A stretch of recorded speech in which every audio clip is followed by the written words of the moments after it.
చిన్న కథ చెప్పి బంద్ చేస్తా.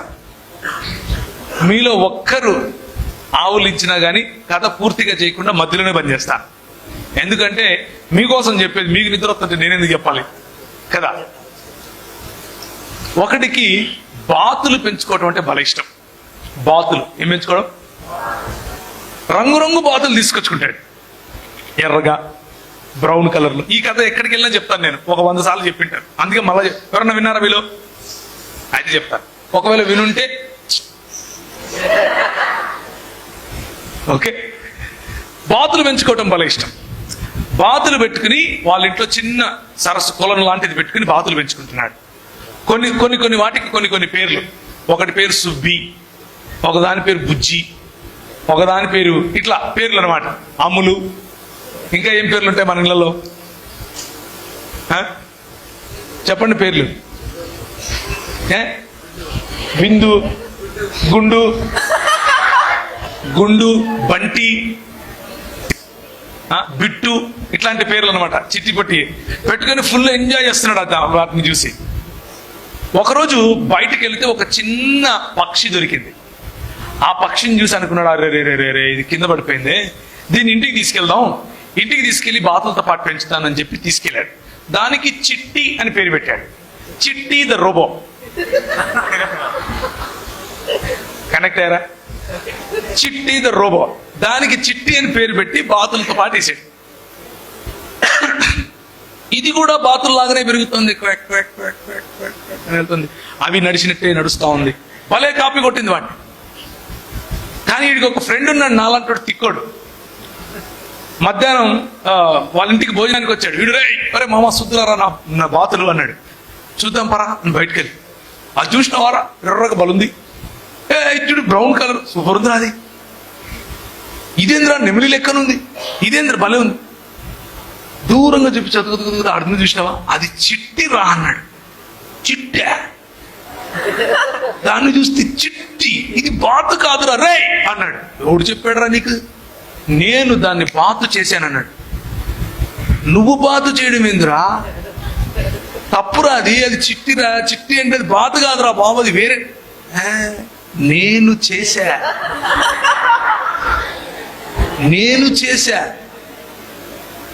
బాతులతో 20 years ఇండస్ట్రీ ఇక్కడ. మాకు తెలుసు ఏది ఏంటో. నువ్వు బాతే, నోరు మూసుకొని కూర్చో. అరే బాతు కాదురా అంటే నువ్వు బాత్ అంటావేంటి? నీ చేతనైతే నిరూపించుకో అన్నాడు. మనోడికి ఇగో తిక్క కదా, అది కాదంటే నువ్వు అవునంటావు. సరే అని చెప్పి వెళ్ళి మనం ఏం చేస్తాం, ఫస్ట్ ఎక్కడ ఎదుగుతాం?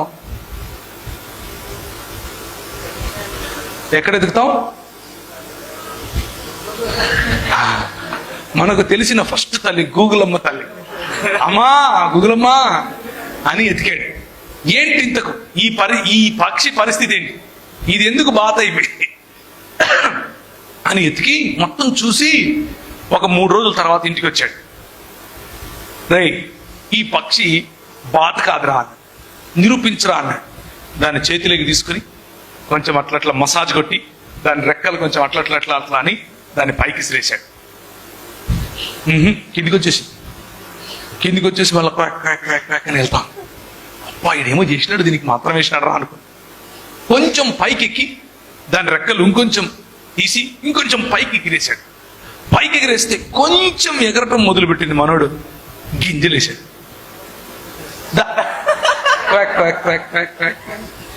ఈడు పైకి ఎగిరేను, ఈడు గింజలేను. గింజలేస్తుంటే అది చూసి గింజల కోసం కిందికి వస్తాం. ఎట్లా దీన్ని ఏం చేయాలి అని గూగుల్ తల్లి చెప్పినట్టు గుర్తెచ్చుకుని ఒక చిన్న గుట్టలాగా ఉంటే ఆ గుట్ట పైకి ఆ పక్షిని చేతికి తీసుకుని, మిట్ట మధ్యాహ్నం అయిపోయింది అప్పటికే, ఈయన ప్రయత్నం చేసి దాని కన్ను తెరిచి సూర్యునికి చూపించాడు. సూర్యునికి చూపించగానే ఆ పక్షి ఇలా ఎదిలించుకుని రెక్కలు చాపి ఎగరటం మొదలు పెట్టింది. మనోడు ఏం చేస్తున్నాడు, చిట్టి గింజలు వెళ్తా ఉంది. కుర్రు ఇది వెళ్ళిపోతుందిరా అని చెప్పి వానపాములు, చేపలు ఇలాంటివన్నీ తీసుకొచ్చేస్తున్నాడు. చిట్టి మేఘాలను చీల్చుకుని వెళ్ళిపోతా ఉంది. సూర్యుడు నా కళ్ళలోనికి మెరిస్తావా నువ్వు, నేను నీ దగ్గరకు వచ్చి చూస్తాను, నేను సూర్యుడిని దగ్గరికి నేను వెళ్ళాలి అన్నట్లుగా పరిగెడుతోంది. పైకి వెళ్ళిపోతా ఉంది. పక్షి అలా వెళ్ళిపోతా ఉంటే మనోడికి అర్థం కాలేదు. ఏం చేసేవరా నువ్వు అంటే, I just showed it the identity. ఆ పక్షికి దాని ఐడెంటిటీ ఏంటో రుచి చూపించాను అంతే అని అన్నాడు. ఒకసారి చూస్తారా, మలాకి గ్రంథం 4వ అధ్యాయం 2వ వచనం. మలాకి గ్రంథం 4వ అధ్యాయం 2వ వచనం. నా నామమందు భయభక్తులు గల వారికి నీతి సూర్యుడు ఉదయించును, అతని రెక్కలు ఆరోగ్యము కలుగచేయును. కనుక నీతి సూర్యుడు ఉదయించినప్పుడు మన రెక్కలకు ఆరోగ్యము కలుగు చేస్తాడు. ఈ సూర్యుడు భౌతికంగా ఉదయించినప్పుడు ఈ పక్షికి ఏ విధంగా రెక్కలకు ఆరోగ్యము కలిగిందో, మనకు పతన స్థితిలో ఉన్న మనకు, దేవునితో పోరాటంలో ఉన్న మనకు, దేవునితో సంధి లేని మనకు, దేవునితో సమాధానము లేని మనకు నీతి సూర్యుడు ఉదయిస్తే మన రెక్కలకు ఆరోగ్యము కలుగు చేస్తాడు. క్రొవ్విన దూడలు గంతులు వేసినట్లు మనము గంతులు వేస్తాం. అలయక సొమ్మసిల్లక పరుగెడిపోతాం. మనము తలలుగా ఉంటాం, తోకలుగా ఉండం. ఇంతకు ఈ పక్షి ఏంటి? పక్షిరాజు. ఓకే, గ్రద్ద. యెషయా గ్రంథం 40 చెప్పండి.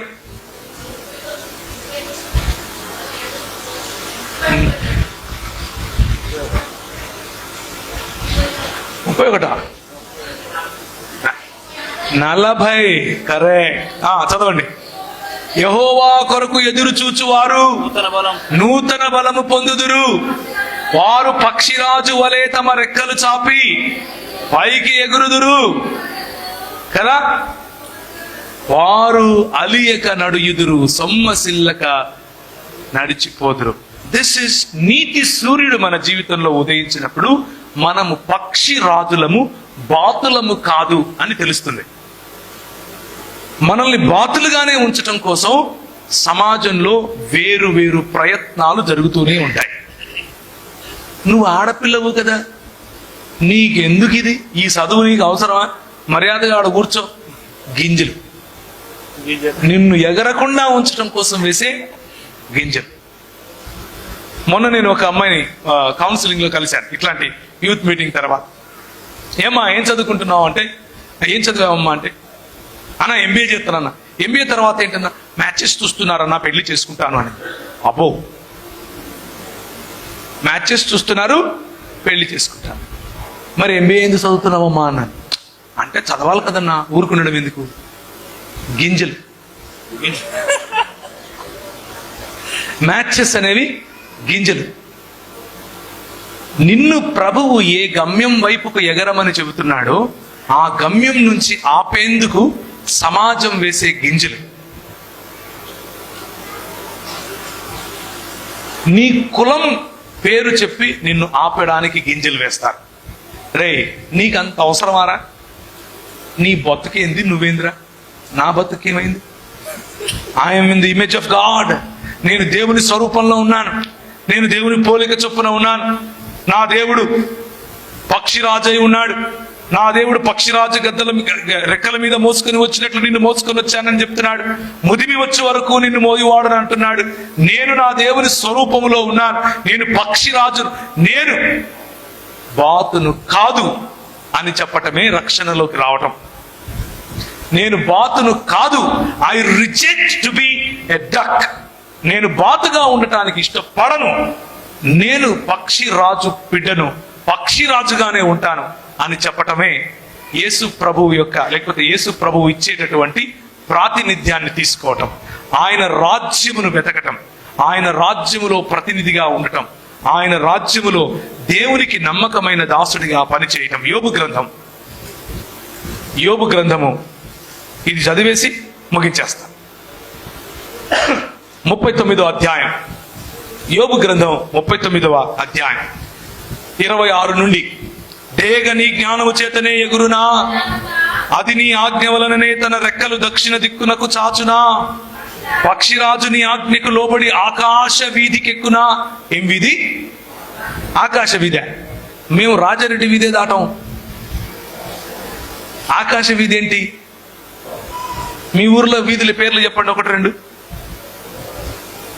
చెప్పండి. ఏం వీధులు లేవా మీకు? ఉంటాయి కొన్ని వీధులు.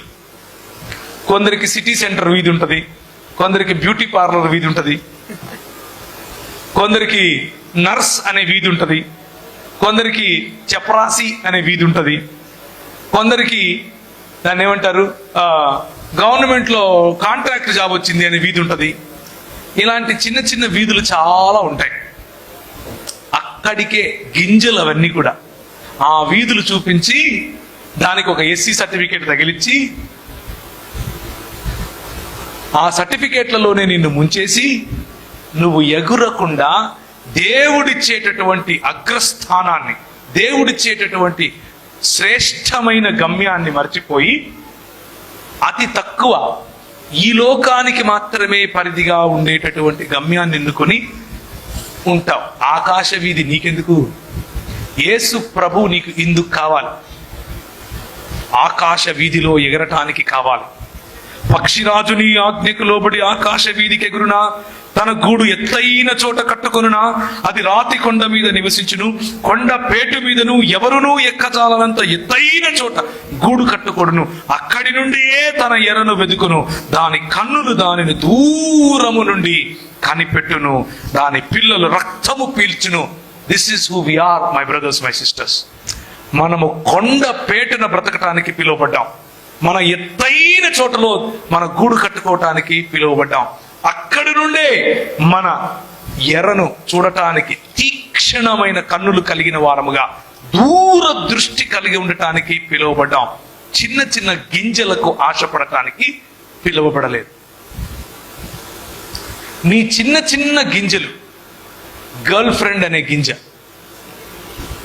బాయ్ ఫ్రెండ్ అనే గింజ నిన్ను ప్రభువు చూపించే గమ్యము నుంచి దూరం చేస్తూ ఉంటే, fly away and fly higher. నీ ఫ్యూచర్ ఈ ఫ్లైట్ లోనే ఉంది. నీ భవిష్యత్తు ఈ ఆకాశ వీధిలో ఉంది. చిన్న చిన్న వీధుల్లో ఇరుక్కుపోకు. నువ్వు మహా అయితే నీ సొంతంగా కష్టపడితే ఆ చెట్టు మీద గూడు కట్టుకుంటావు. కానీ నీతి సూర్యుడు నీకు ఉదయిస్తే కొండ పేటు మీద గూడు కట్టుకుంటావు. ఎవడునూ ఎక్కజాలనంత ఎత్తైన చోట నీ స్థానాన్ని ప్రభు ఉంచాడు. ఆ స్థానాన్ని మర్చిపోయి చిన్న చిన్న గింజలకు ఆశపడితే ప్రభువుకు లెక్క చెప్పాలి. ప్రభువుకు లెక్క చెప్పుకోవాలి. తలలు ఉంచుకుంటే ప్రార్థించుకుందాం.